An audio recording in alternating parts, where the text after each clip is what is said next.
My dear students, welcome back to educator learning. ഞാൻ നിങ്ങളുടെ ARK.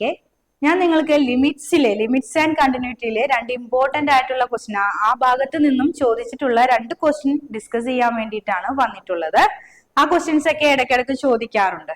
അതിന്റെ കുറച്ച് വെറൈറ്റി ആയിട്ട് കുറച്ചുകൂടി ഡിഫിക്കൽട്ടി ലെവൽ കൂടിയത് അങ്ങനെയൊക്കെ രീതിയിൽ. അപ്പൊ ഇത് പഠിക്കുക, ഇത് ശരിക്കും ഉൾക്കൊണ്ട് പഠിക്കുക. അപ്പോ മറ്റു ക്വസ്റ്റ്യൻസ് കാണുമ്പോൾ നിങ്ങൾക്ക് ഈ രീതിയിലാണെന്ന് മനസ്സിലാക്കാനും അത് ചെയ്യാനും പറ്റും കേട്ടോ.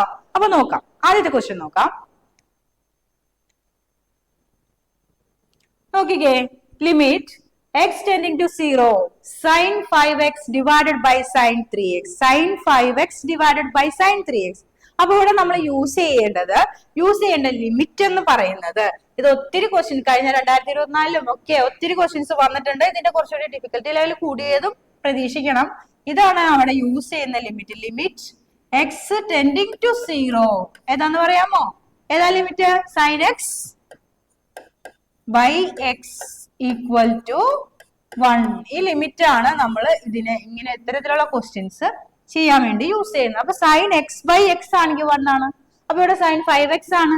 sin 5x ആണെങ്കിൽ ഡിനോമിനേറ്ററിൽ എന്ത് വരണം? 5x വരണം. അപ്പൊ നമുക്ക് ഇവിടെ ഇല്ല. കൂടാതെ sin 3x ഉണ്ട്, അതിന്റെ ഡിനോമിനേറ്റർ 3x ആണെങ്കിൽ നമുക്ക് എന്തുണ്ട്? 1 ആക്കാൻ പറ്റും. അപ്പൊ അതാണ് ഇവിടെ യൂസ് ചെയ്യേണ്ടത് ടെക്നിക്ക്. അപ്പൊ നമുക്കത് നോക്കാം. അപ്പോ limit x tending to 0 sin 5x അല്ലേ? അതിന്റെ താഴെ എന്താ വരേണ്ടത്? 5x ആണ് വരേണ്ടത്.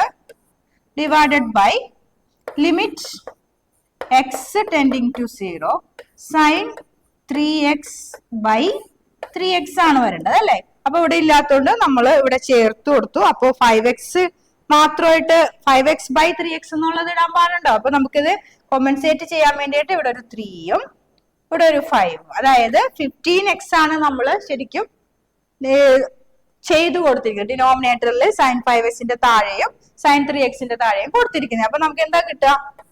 ഇത് 1 ആയി പോകും. ഇവിടെ 1/3 ഡിവൈഡഡ് ബൈ ഇവിടെയോ sin 3x by 3x 1 ആയി പോകും. ഇവിടെ 1/5 that is equal to reciprocal കൊണ്ട് മൾട്ടിപ്ലൈ ചെയ്യുമ്പോൾ എന്താ കിട്ടുക? 5/3. അപ്പൊ ഈ ക്വസ്റ്റ്യനിലേക്ക് നോക്കിക്കേ, 5/3. ഈ ക്വസ്റ്റ്യൻ ഒന്ന് നോക്കിയേ, sin 5x by sin 3x. ഈ രീതിയിൽ എന്ത് വന്നാലും എന്ത് ചെയ്താൽ മതി? 5/3 കിട്ടിയില്ലേ? ഈ രീതിയൊക്കെ മനസ്സിലായി. അപ്പൊ ഇതൊന്നും ചെയ്യാൻ വേണ്ടി നിൽക്കണ്ട.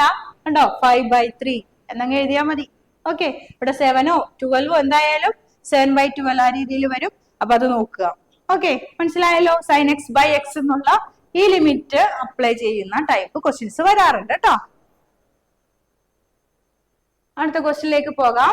നോക്കൂ, കണ്ടിന്യൂറ്റി എന്ന ചാപ്റ്ററിൽ നിന്നാണ് അൺനോൺ വാല്യൂ കാണാനാണ്.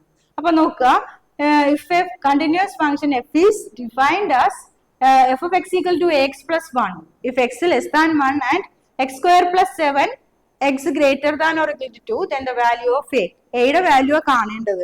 അതിനുള്ള കണ്ടീഷൻ എന്താണ്? ഇത് കണ്ടിന്യൂസ് ആണെന്നാണ്. ഇത് കണ്ടിന്യൂസ് ആണ്, ഈ ഫംഗ്ഷൻ കണ്ടിന്യൂസ് ആണെങ്കിൽ കണ്ടിന്യൂറ്റിയുടെ ഡെഫിനിഷൻ എന്താ? ഇത്തരത്തിലുള്ള ക്വസ്റ്റ്യൻസ് കാണാറുണ്ട് കേട്ടോ. എന്താണത്? Left hand limit equal to right hand limit അല്ലെ? അപ്പൊ ഈ ഒരു ഇതാണ് എടുക്കേണ്ടത്. ലിമിറ്റിന്റെ ലെഫ്റ്റ് ഹാൻഡ് ലിമിറ്റും റൈറ്റ് ഹാൻഡ് ലിമിറ്റും ഇക്വേറ്റ് ചെയ്താണ് അൺനോൺസ് ഫൈൻഡ് ചെയ്യുന്നത്. ഇത്തരത്തിലൊരു ക്വസ്റ്റ്യൻസ് വരാറുണ്ട് കീമിന് കേട്ടോ. അപ്പൊ നോക്കുക, ലെഫ്റ്റ് ഹാൻഡ് ലിമിറ്റ് 2ന്റെ ലെഫ്റ്റിലുള്ള വാല്യൂ നോക്കാം. ലിമിറ്റ് എന്താന്ന് നോക്കാം. LHL 2ന് തൊട്ട് താഴെ limit x tending to 2 minus 2ന് തൊട്ട് താഴെ ഫംഗ്ഷന്റെ വാല്യൂ എന്താ? x ലെസ് ദാൻ 2ലെ x plus 1 ആണ്. x plus 1. അപ്പൊ ലിമിറ്റിനെ വാല്യൂ 2 കൊടുക്കുമ്പോ 2a plus 1. put it as equation number 1. ഇനി റൈറ്റ് ഹാൻഡ് ലിമിറ്റ് എന്താന്ന് നോക്കാം. Right hand limit equal to 2ന് തൊട്ടിപ്പുറത്തെ ഫംഗ്ഷന്റെ വാല്യൂ എന്താ? Limit x tending to 2 plus ഫംഗ്ഷന്റെ വാല്യൂ നോക്കിക്കേ, x സ്ക്വയർ പ്ലസ് 7. അപ്പൊ എക്സിന്റെ വാല്യൂ 2 കൊടുക്കണം അല്ലെ? 2 കൊടുക്കുമ്പോ 2 സ്ക്വയർ പ്ലസ് 7 11. 4 plus 7 11 എന്ന് കിട്ടി. നമുക്കിനി കണ്ടിന്യൂസ് ആണ്. ഈ 2 എന്ന് പറയുന്ന പോയിന്റിൽ ഈ ഫംഗ്ഷൻ കണ്ടിന്യൂസ് ആയതുകൊണ്ട് LHL ഈക്വൽ ടു RHL അല്ലെ? അപ്പൊ LHL ഈക്വൽ ടു RHL കൊടുക്കുമ്പോ എന്താ കിട്ടുക? LHL എന്ന് പറയുന്നത് put it as equation number 2 from 1 and 2. 2a plus 1. 2a plus 1 equal to 11. Therefore 2a equal to 10. a equal to 5. കണ്ടോ? ഇങ്ങനെയാണ് ഈ അൺനോൺസ് ലിമിറ്റ് കണ്ടിന്യൂറ്റി യൂസ് ചെയ്തുകൊണ്ട് കണ്ടിന്യൂസ് ആണെന്ന് പറയുമ്പോൾ LHL ഈക്വൽ ടു RHL കൊടുത്തിട്ട് ചെയ്യുന്നത്. മനസ്സിലായോ? അപ്പൊ ഇതൊക്കെ പഠിക്കുക. ഈ 2 ക്വസ്റ്റ്യൻ, ഈ ടൈപ്പ് ക്വസ്റ്റ്യൻസ് ഒക്കെ ചെയ്ത് പഠിക്കുക. ഇത് ഇമ്പോർട്ടന്റ് ആണ്. ഇത്തരത്തിലുള്ള ക്വസ്റ്റ്യൻസ് ഒരുപാട് തവണ കണ്ടിട്ടുണ്ട് കേട്ടോ. നന്നായിട്ട് പഠിക്കാൻ മക്കളെല്ലാവരും. നിങ്ങൾ എക്സാമിന് പോകുന്നവരെ ഞങ്ങൾ എഡ്യൂക്കേറ്റർ കൂടെയുണ്ട്. നന്നായിട്ട് പഠിക്കുക. Thank you.